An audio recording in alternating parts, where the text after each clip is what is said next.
Lo último que esperaba encontrar una tarde de octubre, mientras iba de excursión por un remoto cañón del área de las Cuatro Esquinas al noroeste de Nuevo México, era un indio americano guardián de sabiduría que iba caminando hacia mí en el mismo sendero. Ahí estaba, parado en la cima de la pequeña cuesta que nos separaba mientras nuestros caminos convergían. Mientras intercambiábamos nuestras creencias respecto a los secretos que se encerraban en ese lugar, mi nuevo amigo compartió conmigo una historia. Hace mucho tiempo, nuestro mundo era muy distinto a como es hoy en día, comenzó a relatar el guardián de sabiduría. Había menos gente y vivíamos más cerca de la tierra. La gente conocía el lenguaje de la lluvia, de las cosechas y del gran Creador. Sabían cómo hablar con las estrellas y con los seres del cielo. Comprendían que la vida era sagrada y que era producto del matrimonio entre la Madre Tierra y el Padre Cielo. Y en esa época había equilibrio y la gente era feliz. Al oír la calmada voz del hombre hacer eco contra el risco de arenisca que nos rodeaba, sentí que algo muy antiguo brotaba de mi interior. De repente su voz se entristeció. Luego algo ocurrió, dijo. Nadie en verdad sabe por qué, pero comenzaron a olvidar quiénes eran. Con el olvido comenzaron a sentirse separados de la tierra, de los demás y hasta de su Creador. Se perdieron y deambularon por la vida sin dirección ni conexión.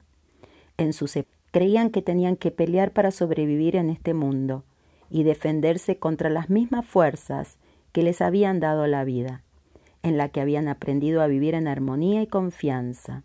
Muy pronto usaron toda su energía para protegerse del mundo que los rodeaba, en vez de hacer las paces con su mundo interior. De inmediato la historia de aquel hombre resonó conmigo. Mientras escuchaba lo que decía, me parecía que estaba describiendo a los humanos de hoy en día, con las pocas excepciones de algunas culturas aisladas y concentraciones remotas de tradiciones que aún quedan. Nuestra civilización ciertamente coloca su enfoque más en el mundo a nuestro alrededor y menos en el mundo en nuestro interior. Gastamos cientos de millones de dólares cada año para defendernos de enfermedades e intentar controlar a la naturaleza. Al hacerlo, quizá nos desviamos aún más de nuestro equilibrio con el mundo natural de lo que ya estábamos. El guardián de sabiduría había logrado llamar mi atención. La pregunta ahora era, ¿a dónde quería llegar con su historia?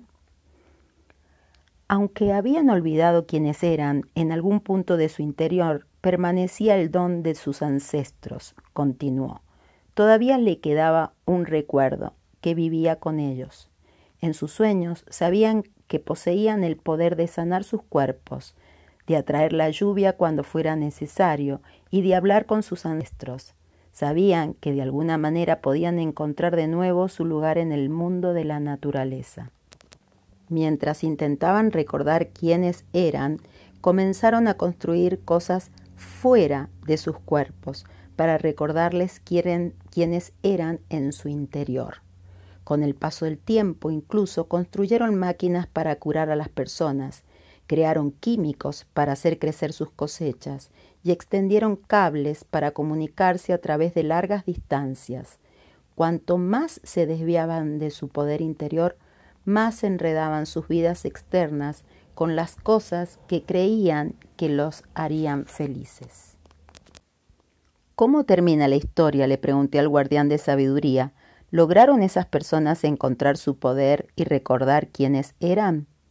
Para ese momento el sol había desaparecido tras los muros del cañón y por primera vez pude ver en verdad con quién había estado hablando.